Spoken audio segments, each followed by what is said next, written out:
الرجيم بسم الله الرحمن الرحيم الحمد لله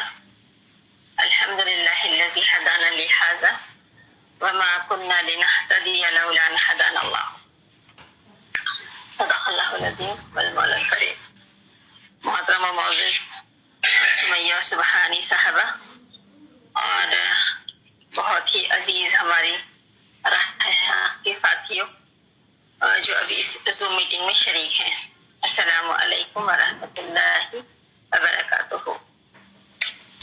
الحمدللہ ہم لوگ آج نظم اجتماعیت اور نظم جماعت اس کے سلسلے میں کچھ چیزوں کی یاد دہانی کریں گے انشاءاللہ۔ الحمدللہ بہت ساری چیزیں ایسی ہوتی ہیں جو اکثر ہم لوگ جانتے بھی ہیں اور کہتے بھی ہیں، لیکن اگر یاد دہانی ہو جائے، ایک مرتبہ پھر سے ہم لوگ ریفریش ہو جائیں، اپڈیٹ ہو جاتے ہیں، تو وہ سب باتیں ہمارے ذہن میں پھر سے تازہ ہو جاتی ہیں۔ تو اس طرح کے پروگرامز رکھنے کا مقصد یہی ہوتا ہے کہ ہم آپس میں ایک دوسرے کے لیے یاد دہانی کا، ایک دوسرے کو موٹیویٹ کرنے کا، متحرک رکھنے کا ہم لوگ ذریعہ بنتے رہیں۔ تو یہاں پر محترمہ سمیہ سبحانی صاحبہ کی جانب سے جو پروگرامز یہ جاری ہیں، اس کے ذریعے سے کوشش یہ ہو رہی ہے کہ ہماری خواتین کو بھی ہم اس مقصد کے لیے تیار کریں جو مقصد اللہ تعالیٰ نے ہماری زندگی کا مقصد بنایا ہے، امر بالمعروف اور نہی عن المنکر۔ تو اس کے لیے الحمدللہ ہم کو علم حاصل کرنا، اس کے مطابق عمل کرنا اور اسی کے مطابق دوسروں کو بھی اس کی طرف دعوت دینا، یہ ہماری زندگی کا اہم مقصد ہے۔ اور اسی کے بارے میں قرآن مجید بھی ہمارے سامنے یہی بات کہتا ہے کہ کنتم خیر امت، کہ تم ہی وہ بہترین امت ہو، تم ہی امت وسط ہو، تمہارا کام یہ ہے کہ تأمرون بالمعروف وتنہون عن المنکر، تم نیکیوں کا حکم دیتے ہو اور برائیوں سے روکتے ہو۔ تو جب یہ کام ہمیں کرنا ہے، اس کام کو ہمیں انجام دینا ہے، تو یہ کام اکیلے اور فردن ہم انجام نہیں دے سکتے۔ اس کام کو انجام دینے کے لیے ہم کو اجتماعیت کی شکل اختیار کرنی پڑتی ہے، اور آپ صلی اللہ علیہ وسلم نے ارشاد فرمایا کہ ہم اجتماعیت کے ساتھ اپنی زندگیوں کو گزارے۔ مومنین کی آپس میں مثال اس طرح سے ہونی چاہیے گویا ایک جسم کی مانند ہو، کہ جسم کے اگر کسی حصے کو، کسی عضو کو کوئی تکلیف پہنچتی ہے تو دوسرے سارے جو ہے اس تکلیف میں شریک ہو جاتے ہیں، پورا جسم جو ہے اس تکلیف میں شریک ہو جاتا ہے، بخار بھی آ جاتا ہے اور بے خوابی کا شکار ہوتے ہیں، نیند بھی نہیں آتی ہے اور پورا دھیان اسی طرف جو ہے پڑا رہتا ہے۔ تو مومنین کی مثال ایسی ہونی چاہیے جیسے وہ ایک جسم کی مانند ہو، یعنی کہیں بھی تکلیف ہوتی ہے تو پورا جسم جو ہے اس کا ساتھ دے۔ تو یہاں پر ہم کو یہ بات بتائی گئی ہے اور اس کی بھی تعلیم دی گئی ہے کہ مومنین جو ہے آپس میں اپنی زندگیوں کو الگ الگ منفرد نہ گزاریں بلکہ اجتماعیت کے ساتھ اپنی زندگیوں کو گزاریں۔ اگر ہم چھوٹا موٹا سفر بھی کرتے ہیں تو اس وقت 2 یا 3 آدمی بھی ہوں تو آپس میں سے ایک کو امیر بنا لیں اور ہم اپنے سفر کو جاری رکھیں۔ تو زندگی کا یہ سفر جو ہمارا ہے، اس سفر کو بھی جاری رکھنے کے لیے ہم کو ایک اجتماعیت کی ضرورت ہوتی ہے۔ تو دیکھیے ہم لوگ الحمدللہ جس تحریک سے وابستہ ہیں اور جس تحریک کو ہم سمجھنا چاہتے ہیں، وہ تحریک ہے جماعت اسلامی ہند کے نام سے۔ اس کا جو عقیدہ ہے وہی عقیدہ ہے جو ایک مسلمان ہونے کے لیے ضروری ہے، عقیدہ لا الہ الا اللہ محمد الرسول اللہ۔ اور اس کا جو نصب العین ہے، یہ وہی نصب العین ہے جو قرآن مجید سے اخذ کیا گیا ہے، قرآن مجید سے لیا گیا ہے کہ نیکیوں کا حکم دینا اور برائیوں سے روکنا، گویا اقامت دین کو قائم کرنا یہ امت مسلمہ کا فریضہ قرار پاتا ہے۔ تو یہاں پر ہمارا بھی جو نصب العین ہے وہ یہ قرار پایا کہ ہم اقامت دین کے کام کو انجام دیں۔ سب سے پہلے اپنے آپ پر، اپنے جسم پر، اپنے گھر پر، اپنے پڑوس میں، اپنے محلے میں، اپنے رشتہ داروں میں، اسی طرح سے اپنے گاؤں میں، اپنے شہر میں، جہاں کہیں ہم ہوں، جس جگہ ہم تعلیم حاصل کر رہے ہوں، جس جگہ ہم کچھ لین دین یا معاملات کرتے ہوں، جہاں کہیں ہم ہوں، جو بھی کام ہم کر رہے ہوں، وہاں پر دین کو قائم کرنا، دین کی تعلیمات کو قائم کرنا، قائم رکھنا اور قائم کرنا، یہ ہم سب کا کام ہے۔ تو یہ ہمارے یعنی نصب العین قرار پاتا ہے۔ اور نصب العین کو ہم نے کیوں اپنایا ہے، اقامت دین کے کام کو ہم نے اپنے لیے کیوں یعنی پسند کیا ہے، تو اس کے پیچھے مقصد یہ ہے کہ ہمارا رب ہم سے خوش ہو جائے، ہم سے راضی ہو جائے، وہ کام جو اس نے ہمارے سپرد کیا ہے ہم اس کام کو اس ڈھنگ سے انجام دیں کہ ہمارا رب ہم سے خوش ہو جائے، ہمارے لیے یعنی آخرت میں ہمیں کامیابی نصیب ہو، فلاح آخرت ہمیں نصیب ہو، اس کے لیے ہم چاہتے ہیں۔ تو یہ جو ہمارا فورس رہے گا، یہ جتنا طاقتور رہے گا، یہ مقصد ہمارا جتنا اچھا رہے گا، ہمارے ذہنوں میں دلوں میں راسخ رہے گا، اتنا ہی ہم اللہ تعالیٰ کو حاضر و ناظر جانتے ہوئے ہم خود بھی دین پر قائم رہیں گے اور دوسروں کو بھی دین پر قائم رکھ سکیں گے۔ اگر کسی کو یعنی کسی کے لیے ہم کسی انسانوں کے لیے کام کر رہے ہیں یا انسانوں کی واہ واہی کے لیے کام کر رہے ہیں یا اپنے جذبات کی تسکین کے لیے کام کر رہے ہیں، تو کچھ دنوں بعد ہمارے اندر اکتاہٹ پیدا ہو جائے گی، کچھ دنوں بعد لوگوں کے کمنٹس اور طنز کی وجہ سے ہم اس کام کو چھوڑ بیٹھیں گے۔ لیکن اگر ہم اللہ کے لیے کر رہے ہیں، اللہ کی رضا کے لیے کر رہے ہیں، تو پھر یہ کام رکے گا نہیں، پھر یہاں پر ہم لوگوں کے طنز کی وجہ سے ہم پریشان نہیں ہوں گے۔ اکثر ہوتا ہے کہ ٹھیک تھا پہلے جیسے بھی ہم زندگی گزارتے تھے، لیکن جب سے ہم کو اسلام کی تعلیمات کے بارے میں معلومات ہوئی، پتہ چلی، ہم نے اپنے آپ کو اپنے عمل کو ٹھیک کیا، اپنے آپ کو ٹھیک کیا۔ لیکن لوگ ہوتے ہیں جو اس طرح کے ٹونٹ کرتے ہیں، طنز کرتے ہیں، لان تان کرتے ہیں، تانا دیتے ہیں کہ ہاں پہلے تو بہت ایسے تھے لیکن اب جو ہے ایسے ہو گئے ہیں۔ تو یہ اس طرح کے تانے جو ہوتے ہیں تو اس پر ہم کو دل برداشتہ نہیں ہونا ہے، بلکہ ہم کو بہت اچھے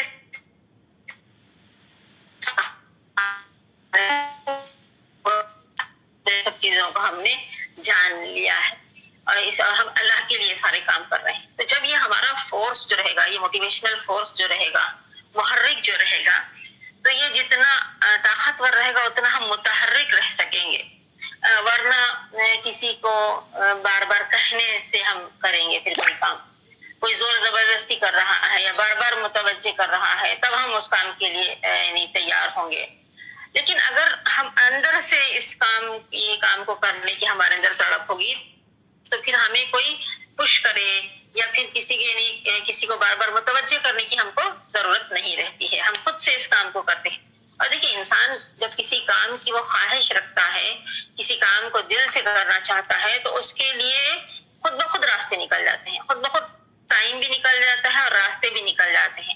لیکن اگر ہمارے دل میں کوئی کام کرنا نہ ہو تو پھر کئی بہانے ہمارے سامنے آ جاتے ہیں، وقت کا بہانہ آ جاتا ہے، مصروفیات کا بہانہ آ جاتا ہے، صحت کا بہانہ آ جاتا ہے۔ لیکن اگر ہم کوئی کام کو پسند کرتے ہیں تو پھر یہ کوئی رکاوٹیں پھر نہیں رہتی ہیں۔ تو یہ فورس کو ہمارے بہت طاقتور ہمیں بنانا ہے کہ ہم اللہ کی رضا کے لیے ہم اس کام کو کر رہے ہیں اور یہ کام اللہ کا دیا ہوا ہے، اللہ تعالیٰ کا سونپا ہوا ہے۔ اب جب ہم اس کام کو کرنے کے لیے آگے بڑھتے ہیں تو ہم کو ایک تنظیم کی ضرورت ہوتی ہے۔ تحریک ایک آئیڈیالوجی اور فکر کا نام ہے۔ یہ فکر جو میں نے ابھی آپ کے سامنے رکھا ہے کہ ایک اقامت دین کا اور اللہ کی رضا کے لیے کام کرنے کا اور اللہ کے دین کو اللہ کے بندوں تک پہنچانے کا اور اس بات پر بے چین ہو جانے کا کہ اللہ کی زمین پر اللہ کا نہیں بلکہ کسی اور کا قانون چل رہا ہے، میرے اوپر میں اللہ کے قانون کو نہیں بلکہ کسی اور اپنی منمانی زندگی کو ترجیح دے رہی ہوں۔ تو یہاں انسان تڑپ اٹھے، یہ جو فکر ہے انسان کی، یہ جو آئیڈیالوجی ہے، اس کا نام ایک تحریک ہوتا ہے اور یہ تحریک جو ہے حرکت سے بنی ہوئی ہے۔ تو یہاں پر انسان متحرک رہتا ہے اس اپنے کام کو انجام دینے کے لیے۔ تو یہ جو چیز ہے ہم کو کبھی خاموش نہیں بیٹھنے دیتی، جمود کا شکار ہونے نہیں دیتی۔ لیکن اب یہ جو تحریک ہے، یہ جو فکر ہے، یہ جو آئیڈیالوجی ہے، یہ ہم تک ہی نہ رہے بلکہ دوسروں تک بھی منتقل ہو، دوسرے بھی جو ہے اس سلسلے میں اسی طرح سوچنے لگے، دوسروں کی بھی ذہن سازی ہو اور یعنی جہاں بھی ہم ہوں اطراف میں انفلوئنس کریں، دوسرے لوگ بھی جو ہے اس بات کی طرف متوجہ ہوں۔ اس کے لیے اس بات کو پہنچانے کے لیے پھر ہم کو ایک تنظیم کی ضرورت ہوتی ہے، ایک نظم کو، ایک آرگنائزیشن کو قائم کرنے کی ضرورت ہوتی ہے اور اسی کا نام اجتماعیت ہے۔ جب کچھ لوگ مل کر کام کرتے ہیں تو پھر اس میں سے ایک امیر ہوتا ہے، دوسرے مامورین ہوتے ہیں، مشورہ ہوتا ہے، کام تقسیم ہوتے ہیں، اور پھر اسی طرح سے ہر ایک کی کچھ الگ الگ صلاحیتیں ہوتی ہیں. دیکھیے کسی ایک فرد میں بہت ساری صلاحیتیں نہیں ہوتی، کوئی ایک فرد بہت سارے کاموں کو انجام نہیں دے پاتا. یعنی ہر کام کی یعنی ہر ایک کے اندر کچھ نہ کچھ صلاحیتیں موجود ہوتی ہیں، اور کئی لوگ مل کر جب ایک کام کو انجام دیتے ہیں، اس کام کو انجام دیں گے تو پھر کیا ہوگا کہ بہت سارے لوگوں تک وہ چیز پہنچے گی. کسی بھی شخص کے اندر ہر کام کرنے کی صلاحیت اور طاقت نہیں ہوتی، وہ زیادہ سے زیادہ ایک ہی کام کر سکتا ہے، اور اتنے بڑے پیمانے پر نہیں کر سکتا کہ وہ ہر پہلو سے مکمل اور تمام ضرورتیں پوری کرنے والا ہو. لیکن ایک اچھی تنظیم کے لیے یہ سب ممکن ہے. تو اسی طرح سے ہم کو جب یہ تنظیم کی جب ہم ضرورت محسوس کرتے ہیں تو یہاں پر اس فکر کے لوگوں کو ہم ایک جگہ جمع کریں گے اور ان کے ساتھ ہمارا کام ہوگا. اب یہ تنظیم دیکھیے آپ یعنی اگر ہم دیکھتے ہیں تو یہ افراد کو مل کر بنی ہوتی ہے. اب افراد ہمارے اسی معاشرے سے آتے ہیں، افراد کے اندر جو ہے کچھ نہ کچھ خرابیاں، کمیاں، کمزوریاں ہوتی ہیں انڈیویجول طور پر فرد کی حیثیت سے. تو پھر جو ہے ان خرابیوں کے ساتھ جب ایک فرد آتا ہے اور جب اپنے آپ کو سدھار نہیں پاتا ہے تو وہ اپنی اس خرابی کے ساتھ جب اس تنظیم میں شریک ہوتا ہے تو پھر دوسروں کو بھی وہ خراب کرنے کا باعث بنتا ہے، اس تنظیم کو بھی خراب کرنے کا باعث بنتا ہے. تو یہاں یہ بات ہمارے ذہن میں رہے کہ تنظیم کو اگر مضبوط کرنا ہے تو ہمیں افراد کو مضبوط کرنا، ان کی جو ہے جو خرابیاں ہیں اس کو دور کرنا، اور ان کو اللہ اور اس کے رسول کی اطاعت کے تحت اخلاق اور معاملات میں درست کرتے ہوئے ان کو ایک ساتھ جوڑنا، یہ بہت اہم ہوتا ہے. ورنہ اگر ہمارے اندر اخلاقی کمزوریاں رہیں گی تو اس کی وجہ سے ہماری جماعت بھی اندر سے کھوکھلی ہوگی، کمزور ہو جائے گی. جماعت اندر سے ہی مضبوط ہو سکتی ہے اور اندر سے ہی کھوکھلی ہو سکتی ہے. افراد اگر آپس میں مضبوط رہیں گے، اخلاق اور معاملات میں اور آپسی تعلقات میں اچھے رہیں گے تو یہ تنظیم مضبوط ہوگی. لیکن اگر آپسی تعلقات ہمارے خراب رہیں گے، اخلاقی کمزوریاں ہمارے اندر رہیں گی تو یہ پھر تنظیم ہماری اندر سے کمزور ہوتی جائے گی. دیکھیے اگر جیسے تنظیم کے سلسلے میں ہے کہ یہاں پر ہم کسی ایک کو امیر بناتے ہیں تو امیر جو چیز کا حکم دیتا ہے مامورین اس کو مانیں گے، معروف میں اس کی اطاعت کریں گے، اور مشورے سے کام طے ہوں گے. مشورہ جب ہم کریں گے تو سب کو ایسا لگے گا کہ بھئی ہم بھی اس وقت مشورے میں شریک تھے، اور جب مشورہ ہو تو ہر ایک کی ذمہ داری ہے کہ اس کے اچھے پہلوؤں پر غور کرے، اس کے اندر جو بھی ایسے پہلو ہیں جو نقصان دہ پہلو ہیں اس کے اوپر بھی جو ہے غور و فکر ہو، اور اس نقصان سے کتنا اور کیسے بچا جا سکتا ہے اس پر سب کی جو ہے گفتگو ہو. تو جب مشورے کا موقع ہو تو ہم پوری طرح کھل کر مشورہ دیں اور بہت اچھے سے خیر خواہی کے ساتھ ہم ساری چیزوں کو سامنے رکھتے ہوئے پھر کوئی ایک چیز پر ہم فیصلہ کرتے ہیں. جب فیصلہ کرتے ہیں تو پھر اس پر ہم کو توکل کرنا پڑتا ہے، اللہ پر بھروسہ کر کے ہم اس کام کو کرنے کے لیے آگے بڑھتے ہیں. تو مشورے میں سب کو شامل رکھنا یہ شورائی نظم کہلاتا ہے، شورائی نظام کہلاتا ہے، جو ایک تنظیم کو بہتر رکھنے کے لیے ضروری. لیکن اگر یہاں کسی کے اندر کوئی جو ہے اپنا اس وقت مشورہ نہ دے لیکن بعد میں بولتا پھرے کہ میرے تو ذہن میں یہ تھا، میں نے تو پہلے ہی کہہ دیا تھا کہ یہ چیز ایسی ہونے والی ہے، اور مجھ سے تو پوچھا ہی نہیں گیا، مجھے تو کام ہی نہیں دیا گیا. اگر اس طرح کی کچھ چیزیں ہم باہر جہاں موقع تھا وہ کہنے کے بجائے باہر کہیں گے تو پھر یہ تنظیم ہماری بگڑتی چلے جائے گی. پھر اس طرح سے کام جب تقسیم ہوتا ہے تو ذمہ داری جب ہمارے اوپر آتی ہے، اگر ہم اس ذمہ داری کو بحسن و خوبی انجام دیتے ہیں تو یہ اللہ کے لیے کر رہے ہیں ہم. لیکن اگر ہم اس کام کو انجام نہیں دیتے اور ٹال مٹول کا اور بہانوں کا ہم شکار ہو جاتے ہیں تو پھر یہ ہوتا ہے کہ جو ذمہ داری دی گئی جب آپ نہیں کرتے ہیں تو پھر یہ کمزور ہونا شروع ہو جاتی ہے تنظیم اندر سے. پھر اسی طرح سے آپس میں ایک دوسرے کے تعلق سے بدگمانی، ایک دوسرے پر تنقید کرنا، اور ایک دوسرے کے بارے میں جو ہے غلط فہمیاں اپنے اندر پیدا کر لینا، یہ سب چیزیں تنظیم کو کمزور کرنے والی ہوتی ہیں. تو ہم اس پر غور کریں کہ ہمارے اندر انفرادی طور پر بھی جو اوصاف، جو صلاحیتیں، جو کوالٹیز ہونی چاہیے اس کو بھی ہمیں اپنے اندر پروان چڑھانا ہے، اور جماعتی اوصاف جو رہیں گے، کلیکٹیو لائف کے جو کوالٹیز رہیں گے، اس کو بھی ہم کو اپنے اندر پروان چڑھانے کی بہت زیادہ ضرورت ہوتی ہے. تبھی جا کر ہم ایک تنظیم کو مضبوط رکھ سکتے ہیں. ہم اس کو ایسے سمجھ سکتے ہیں، اس کو ایک مثال کے ذریعے سے، کہ تحریک ایک آئیڈیالوجی ہے. اس تحریک کو دوسروں تک پہنچانے کے لیے تنظیم کی ضرورت ہوتی ہے، اور تنظیم ہمارے لیے گویا ایک سواری کی مانند ہے، گویا ایک گاڑی کی مانند ہے. وہ گاڑی جتنی اچھی ہوگی، جتنی اچھی کنڈیشن میں ہوگی، اور جتنا اچھا اس کے اندر ساری چیزیں اس کے برابر اور صحیح ہوں گے، تو وہ گاڑی جو ہے صحیح طریقے سے اپنے راستے پر آگے چلے گی، اپنے منزل کی طرف آگے بڑھے گی. لیکن اگر یہ گاڑی صحیح نہ ہو، کہیں ٹائر پنکچر ہو جائے، یا پھر اس کے اندر پیٹرول اور ڈیزل ختم ہو جائے، یا کوئی اور خرابیاں اس کے اندر آ جائے، تو پھر یہ گاڑی چل نہیں سکتی. تو اسی طرح سے تنظیم ہمارے لیے گاڑی کی مانند ہے. اس کو بہتر طریقے سے رکھنا یہ ہم سب کی ذمہ داری بنتی ہے.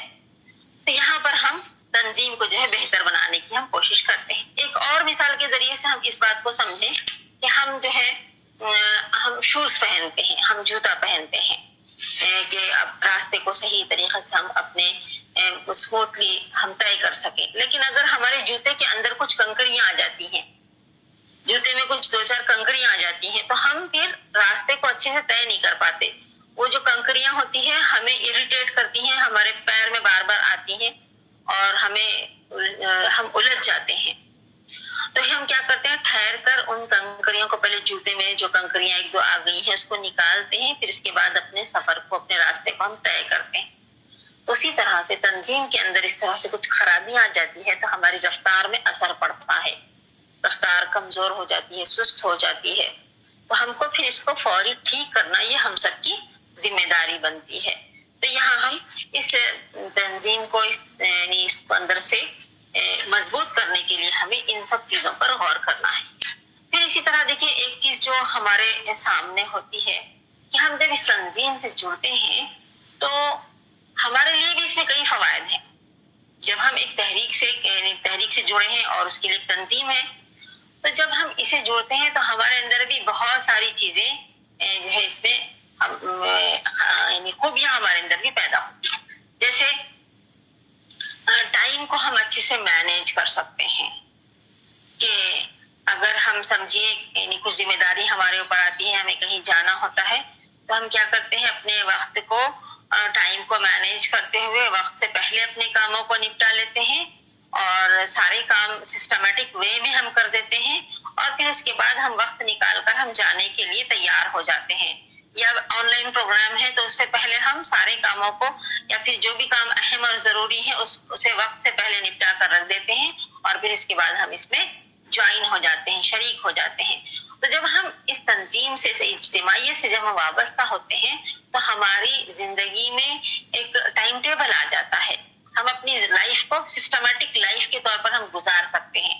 ورنہ دیکھیے اگر ہم کوئی ٹائم ٹیبل نہیں بناتے ہیں تو پھر ہم وہی کام دن بھر کرتے رہتے ہیں، اور پھر جو ہے ہم نہ ہی اپنے مطالعے کے لیے وقت نکال پاتے ہیں، اور نہ ہی ہم کوئی چیز کو سیکھنے اور سکھانے کے لیے وقت نکال پاتے ہیں.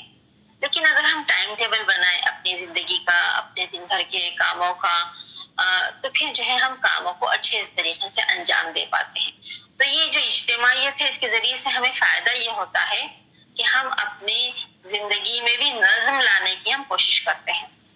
دوسرا، یہاں ہماری جو ویلیو ہے اس میں اضافہ ہوتا ہے، اور اضافہ اس طرح سے ہوتا ہے کہ جو بھی ہمارے اندر صلاحیت ہے چھوٹی موٹی، لیکن اگر وہ ایک اجتماعیت کے ساتھ جڑ جاتی ہے تب وہ صلاحیت بھی ایک اہم صلاحیت بن جاتی ہے، اس کی بھی قدر ہوتی ہے.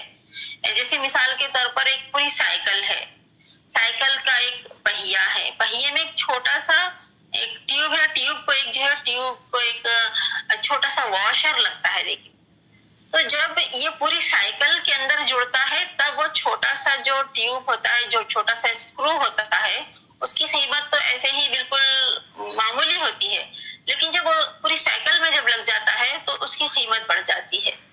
یعنی جب ٹائر میں ہم ہوا بھرتے ہیں، ٹیوب میں ہوا بھرنے کے بعد وہاں پر جو وہ اسکرو لگاتے ہیں تو وہ اس کی وجہ سے وہ ہوا اس ٹیوب میں ٹھہر پاتی ہے.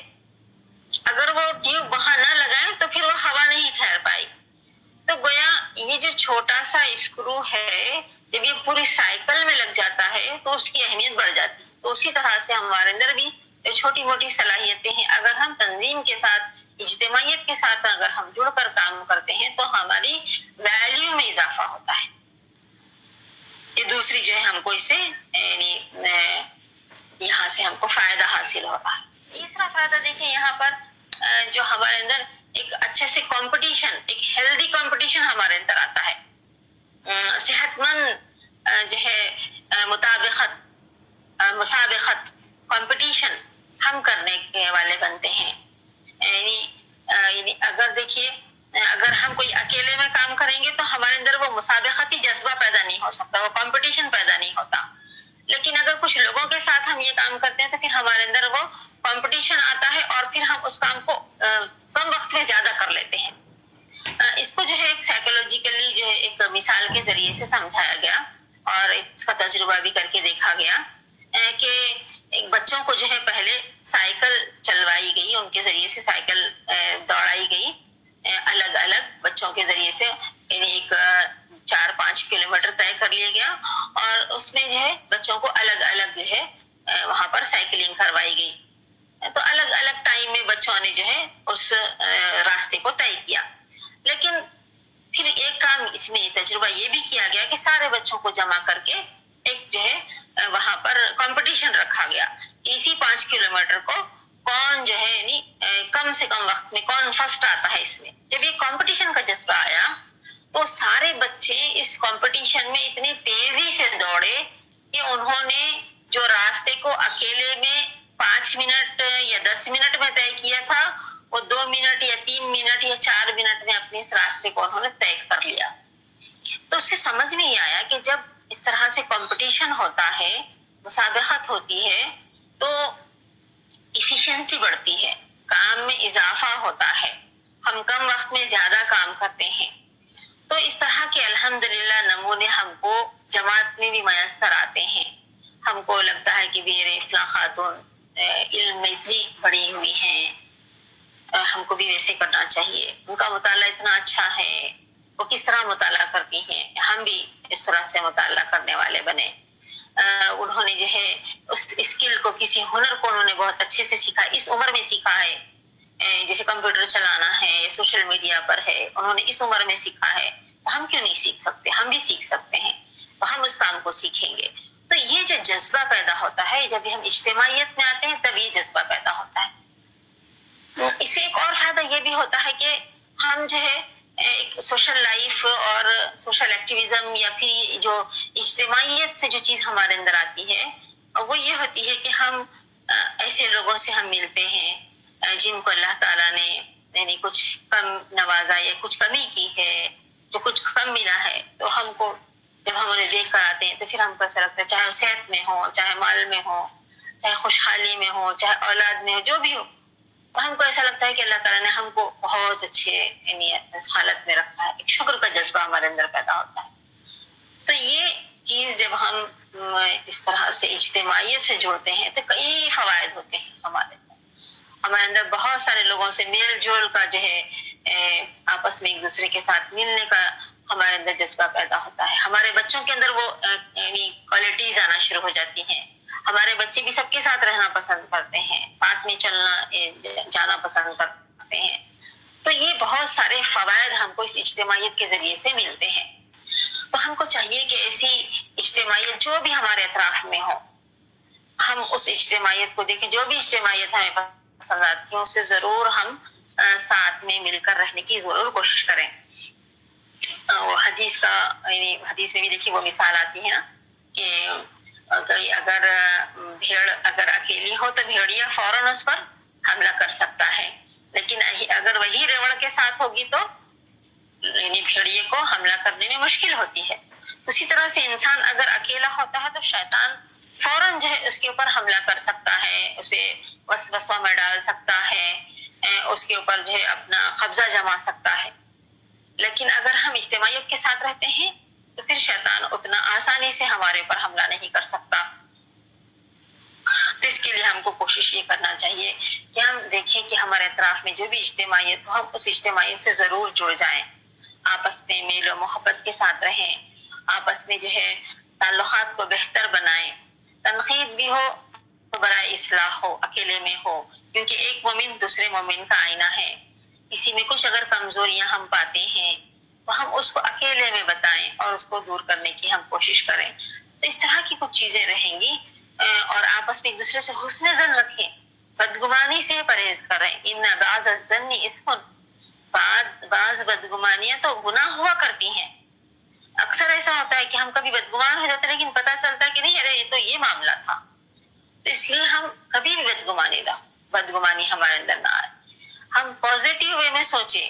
ہم اگر پازیٹیو وے میں سوچیں گے تو ہم اپنے آپ کو بھی بہت سارے مشکلات سے ہم بچائیں گے. اگر ہم نگیٹیو وے میں سوچیں گے تو پھر ہمارے اندر سے بھی ایسے ہارمونس ریلیز ہوں گے جو ہمارے لیے بھی نقصان دہ ثابت ہوں گے, ہمارے اپنے جسم کے لیے, ہماری اپنی ذہنی صلاحیت کے لیے.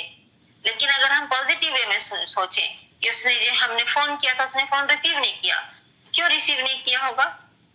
یہاں انہوں نے کچھ ان کے دل میں خرابی ہوگی, کچھ کھوٹ ہوگی, اس لیے ریسیو نہیں کیا. تو نعوذ باللہ یہ ایک منفی پہلو ہو جائے گا. لیکن ہم وہی سوچیں, ہو سکتا کچھ مصروف ہوں گے, ہو سکتا واش روم میں ہوں گے, ہو سکتا فون سائلنٹ رہ گیا ہوگا, ہے نا.